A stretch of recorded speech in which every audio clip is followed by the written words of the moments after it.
සටනකදී කවුද දිනන්නේ? වෘෂභද කටකද? ඔයා හිතන්නේ කවුද? ලග්න අතර මාරාන්තික සටන සිදුවන්නේ නිහදවයි. වෘෂභ පෘථ්වී ශක්තිය, නොසැලෙන ශක්තිය සහ පසුබැසීම ප්‍රතික්ෂේප කරන ගොනෙකුගේ මුරණ්ඩු ස්වභාවය ගෙනෙයි.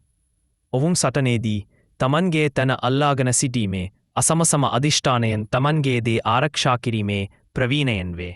මේ අතර කටක සෙවණැලි තුල ක්‍රියාත්මක වන අතර ආයුධයක් මෙන් චිත්තවේගීය බුද්ධිය භාවිතා කරයි.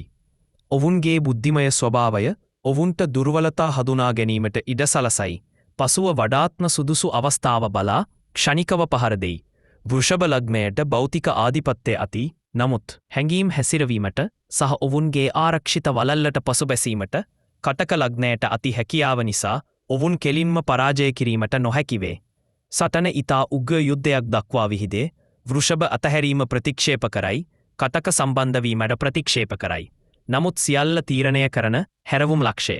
කටක ලග්නයට ඇති චිත්තවේගය නිසා යුද්ධය අවසානයේ වෘෂභ ලග්නයේ මුරණ්ඩුකම බිඳ දමයි. ඕනෑම ඍජු ගැටුමක් ජය ගැනීමට වෘෂභ ලග්නයට ශක්තිය තිබුණත් හැඟීම් හැසිරවීමේ සූක්ෂම උපාය මාර්ගයන් නිසා දීර්ඝ තරගයකින් පසුව ජයග්‍රහණය ප්‍රකාශ කරයි.